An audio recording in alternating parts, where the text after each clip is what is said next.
dari arahan Bapak Presiden yang ada di Perpres tadi, yang kita kerjakan, arahan dari Ibu Menpan RB, kita saat ini terdapat penambahan kurang lebih 1,4 juta ASN baru.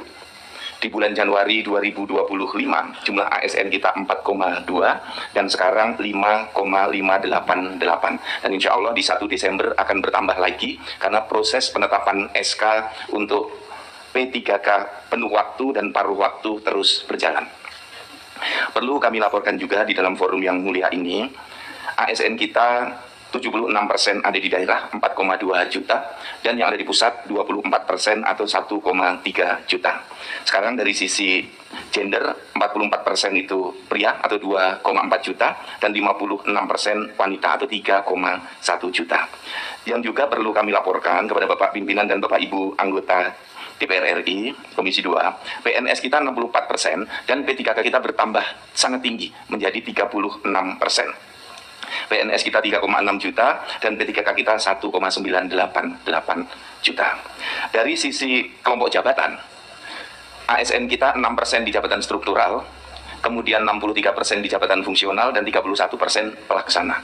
Di sini yang nanti perlu kita perjelas kembali, yang pelaksana ini mau kita proyeksikan berapa persen lagi yang masuk ke jabatan fungsional untuk bisa menjawab tuntutan di Asta Cita. Karena kalau melihat yang ada di jabatan fungsional saat ini, terbanyak itu di sektor pendidikan dan kesehatan, hampir 60%. Jadi yang di kelompok teknis itu hanya 40%. Jadi dari sisi Asta Cita, yang paling siap dari sisi kuantitas itu di sektor kesehatan dan pendidikan.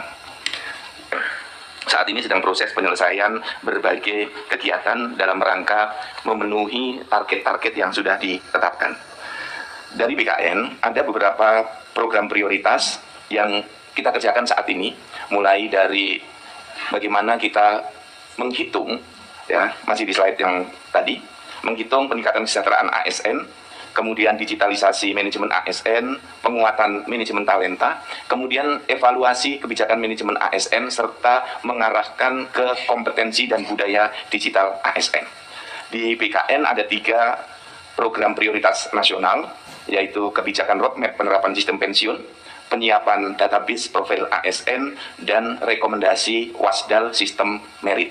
Jadi Bapak dan Ibu pimpinan dan anggota Komisi 2, saat ini rekomendasinya sudah selesai 85%, insya Allah di minggu pertama Desember sudah selesai semua.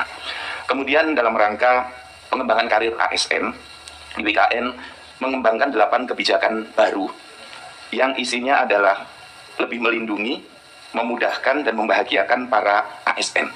Semangatnya 3M, melindungi, memudahkan, dan membahagiakan. Pertama, periode kenaikan pangkat yang tadinya 6 kali setahun menjadi 12 kali setahun. Kemudian penerapan manajemen talenta. Yang ketiga, BKN bertindak sebagai pengawas sistem merit sehingga memilih tidak menjadi anggota di setiap pansel. Kemudian mendorong penerapan SLE maksimal 5 hari kerja. Kemudian yang kelima, kemudian pencantuman gelar.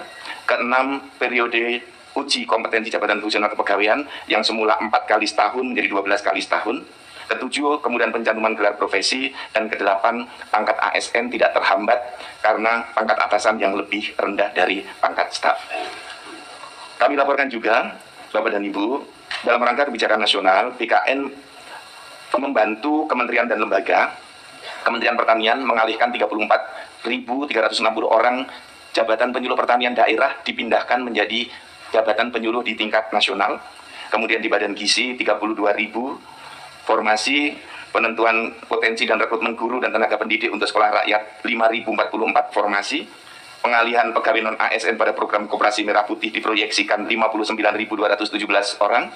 Kemudian 5,2 juta ASN untuk penyelenggaraan layanan dasar. 61.796 ASN mendukung hilirisasi. Dan penataan ASN di berbagai lembaga di Kabinet Merah Putih kurang lebih 506.000 ASN.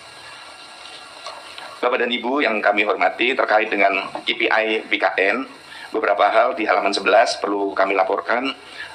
Lembaga-lembaga yang sudah menyelenggarakan prinsip meritokrasi sekarang sudah berjumlah 447 instansi. Kemudian nilai RB BKN yang saat ini ditargetkan 90, dan Ini dari sisi